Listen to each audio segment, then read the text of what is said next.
So hello guys, welcome. This video is fourth part in the series of bridge inspection. This will be the last video regarding bridge inspection with respect to Ecdis. So what all things a vetting inspector look into Ecdis, we'll see that. This will be a quick video. So let's start. With respect to Ecdis, there are two checklists which I have over here. I'll share the link for these two checklists in the description box. If you'll go through these two checklists, you will cover everything which is asked by a vetting inspector on Ecdis. Now, out of these checklists also, what are important points or which are generally asked by vetting inspector? I've covered those and we'll see those now. So let's start. So presently on board we have this Ecdis which is from the totem. On this Ecdis I'll be showing you as many things as possible, but this will just give you an overview how would the things look like. But in each Ecdis you will have a different function from where you will activate or deactivate those things. So you must know your specific Ecdis from where you will activate or deactivate those functions. So first we'll start with CATZOG, that is called as zone of confidence. So on Ecdis you will have an icon named as accuracy. Once we click on this or enable that, on chart you can see those asterisk mark. This tells us what is the CATZOG value of that chart. So an inspector might also ask that what are those CATZOG and what is the use of them. So we must be able to answer that question as well, that there are 6 CATZOG values given by the IHO. It helps us in determining how good or accurate our position will be, how accurate our depth will be, and thirdly how good the seafloor coverage is done by the IHO. So these three things, those zone of confidence tells a seafarer. So next our topic is scamming. Now in this particular Ecdis, if we'll come down to over here and then from here if we click on display, in display we'll see scamming, that is called as scale minimum. So it is off now. To on this we have to just click this. So an inspector might also ask question on this as well, that what is the use or when do you activate a scamming. So to a vetting inspector we must be able to clearly say that without any confusion, that during passage planning when we are making a route, scamming must be off. We are keeping scamming off. And during navigation or when we are putting our route into monitoring, during that time scamming is on. Because when we switch on this scamming function, it will declutter the information which is given on the chart. It will reduce certain buoys, depths which are given on the chart by itself. Okay, so let me show you by example what it does. So this is an example from Transa's Ecdis. Over here you can see once I'll check this or enable this scale minimum, there is a decluttering of information. Once I uncheck this, the information comes back. Again I check this, click over here, the information goes. So this is what happens. So during planning stage, make sure this is off, unchecked. It is off and unchecked, and you can make your route. You want as much information as possible while making the route.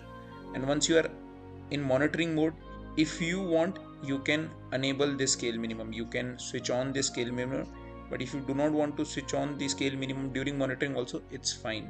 Now there is one more thing with respect to scale minimum, that is that if you enable scale minimum, the effect of scale minimum will be predominant in coastal or harbor sea charts, because there is spot soundings, buoys, depth, wrecks, and there are other markings which are present in coastal or harbor charts. But in an open sea voyage, if you will see in mid sea voyage, on those charts, if you can check on your Ecdis, if you will enable or disable scale minimum, it will not have that much effect. Why? Because there are not so many depths or buoys or some other things which are mentioned on those charts. Hence the effect of scale minimum is predominant or maximum in coastal or harbor sea charts where there is so much information. Now next our topic is presentation library. So this is on most of the Ecdis. If you click info tab or if you click pick report, whatever is present in your Ecdis, if you click on anywhere on the chart, it will show you your presentation library. So for example over here in chart legend you can see presentation library is 4.0. Now there is also a check with respect to 4.0. Some vetting inspector they ask, can you show us how do you check whether it is 4.0 or not. So we'll see that check also now. So in the previous version of presentation library, that was before 4.0, there were some few anomalies with respect to chart symbols. So that has been changed in Ecdis presentation library 4.0, and there have been also some few alarms and indication behavior that is changed or modified in new presentation library. So these are few things which you can see in new presentation library 4.0, that there will be a date dependent view that is added, then indicating of highlights have been changed, then there is automatic updates. You can see over here, if the object is deleted automatically, it will be shown in this orange line with cross. If it has been updated, it will be shown in such a format. So these are new ENC symbols which are introduced in 4.0. So IHO has introduced one chart that is called chart 1, and on this chart 1, if you'll go there, we can see or check whether our Ecdis is capable of displaying new symbols or not. Over here we can check whether our Ecdis is showing new symbols or not. So over this chart also, there is the most important check which we can do over here is this. So they have added a date range between 1 April 2014 to 27 August 2014. So if on our Ecdis, if we go to date dependent view and we put a date before this date 27 August 2014, we shall be able to see this isolated danger boy on present chart, on this chart 1. And if we put any date after 27 August 2014, we'll see this. So this is the check which we normally do, and of course we can see these things, that caution is shown. These were not present in previous version of presentation library, these symbols. So we can check that now on our Ecdis. So let's see. So to perform this check, we have to open date dependent view on our Ecdis. So that is Ecdis specific, you can open that. And secondly, this check is done on this chart 1, so which I have opened now. On JRC Ecdis, I have seen the name of the chart as AA. So that is also chart 1 only. So there are multiple charts over here that has been clubbed as chart 1. So over here you can see I have put a date that is 26 August 2014. So hence I can see that isolated danger mark. But if I change the date, if I put any date more than 27 August 2014, after 27 August 2014, we'll see that this isolated danger mark will disappear from here. So let me just put a date ahead of 27 August 2014. So as you can see, once I have saved that isolated danger mark have disappeared from this chart 1. So this is the check which you can do by yourself also for your own satisfaction, and also you can demonstrate to the vetting inspector. Also other things which I was showing you earlier, caution was shown in such a color, caution and highlight. Alarm highlights are shown in red color. This is also present over here. So this is not just one check, but that was the main check.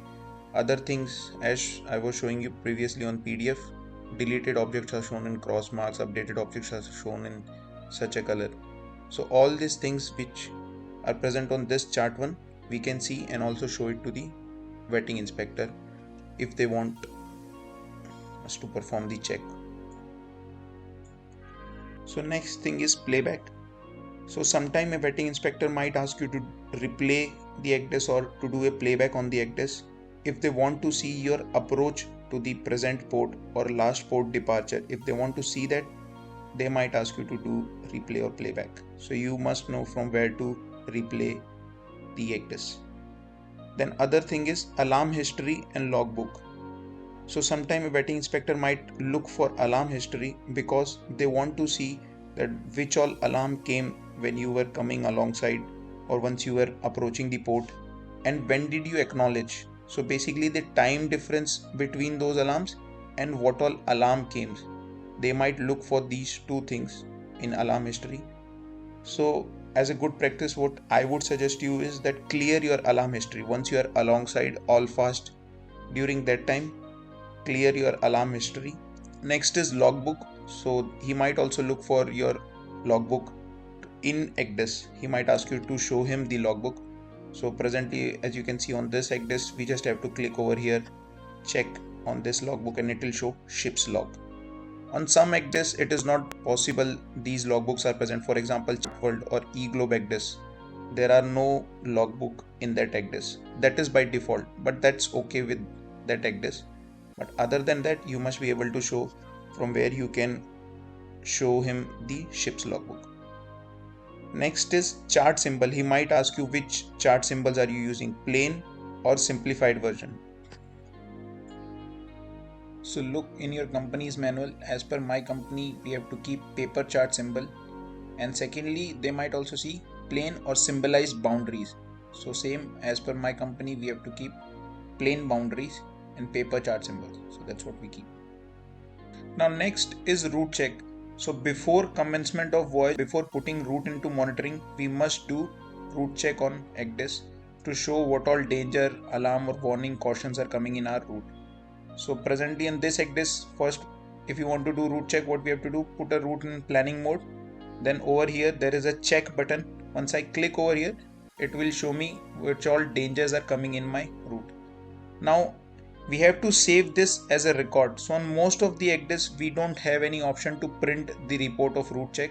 So what we can do is we can take a screenshot of this or take a photo of this as an evidence. If vetting inspector asks where is the proof that whether you have taken the or whether you have done the route check or not. So as a proof you can take a screenshot or take photo, because on very few Ecdis we can print this route check report. So next is ENC required for the voyage. So a vetting inspector can ask you, show us a list of your ENC which are used during this voyage. So there are two things which he will check in this: whether all the ENCs are valid or not, and whether do you have all the ENCs required for the voyage or not. So we must check this prior commencement of voyage, and same thing we can show it to vetting inspector also. Next, we must know how to enable DR mode. So in case of sensor failure, for example GPS failure, how would our Ecdis enter into dead reckoning mode, or how we can manually go and enter into DR mode, that is dead reckoning mode. So we must be able to show this. Next, we must be able to show that what is the compilation scale of the ENC. So presently on Ecdis, whichever chart you are viewing, how to go into the compilation scale or best scale as we call it. So here you can see over here, if I click over there, compilation scale. So this is the best scale or the compilation scale of this present ENC. So we must know that. Next is ENC usage bandage. How many ENC usage bandages are there? So here I have pasted this. You can pause the video and you can read it. Or what is the purpose band of the ENC.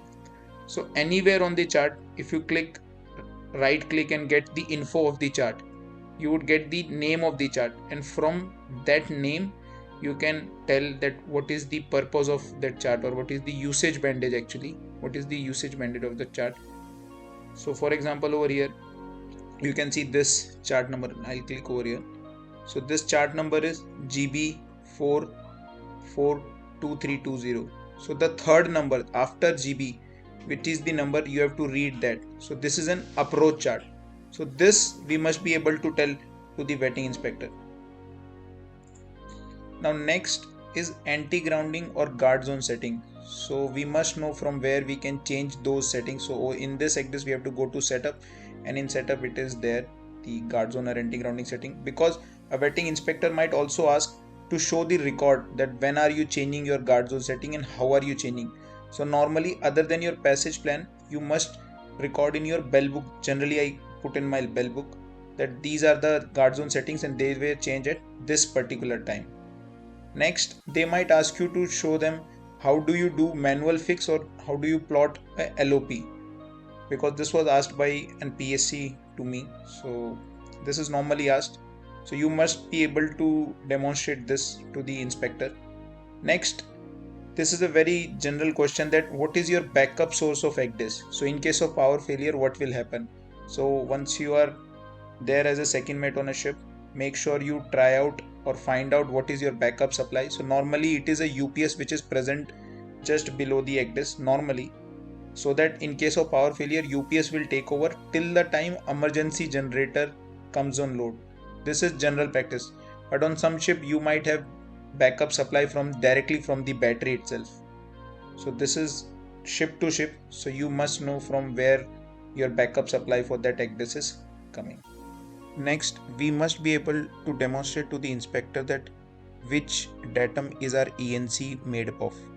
So if on Ecdis, anywhere on the chart, if you'll right click and get the information of any ENC or the chart, you'll come to know which datum it is made up of. Because on ships we use GPS for position fixing, and that is using WGS84. So here you can see this chart is using WGS84 as a reference for position fixing. If not, we might be required to add some manual correction to our position fix. Next, he might ask you how to switch on or switch off AIO, can you show? So you must be able to demonstrate that. And also he might ask a question that whether during your route monitoring are you keeping on your AIO or off. So always remember that during route planning you can keep AIO on, but during route monitoring it should be off. Next, there are questions that which are the mandatory three sensors which are required in a Ecdis. So remember this, these are the three sensors: gyro sensor, GPS sensor and speed log. These are the three sensors from which the feed shall be given to any Ecdis. Next, there is a question that which are the mandatory alarm or 5 mandatory alarm in Ecdis. So you can pause the video and you can read, but these are the 5 alarm: crossing a safety contour, deviation from route, position system failure, that is GPS failure, approach to critical point, or different in geodatic system. That means difference between your position fixing and difference between your chart datum. So that should give you an alarm. So next is your time on Ecdis. So make sure on both your Ecdis the time is matching your chronometer. So basically presently on board we don't have any chronometer. So just make sure that the time on this Ecdis, both of the Ecdis is matching GPS, because it is possible there have been remarks that the time was not matching with the GPS.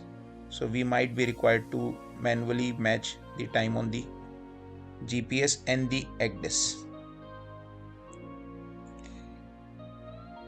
Next, an inspector would ask you when was your last Ecdis failure drill and what was your risk assessment. Show him the risk assessment. So make sure that every 3 months you do a Ecdis failure drill and you shall attach a risk assessment with it.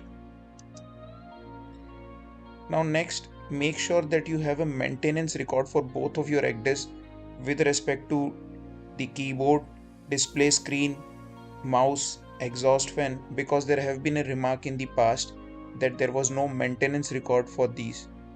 So if you do not have, just make it on a paper, sign it for at least for your contract and keep it, that you are maintaining, cleaning your keyboard, cleaning your mouse, ensuring that it is working properly, your display screen is working properly.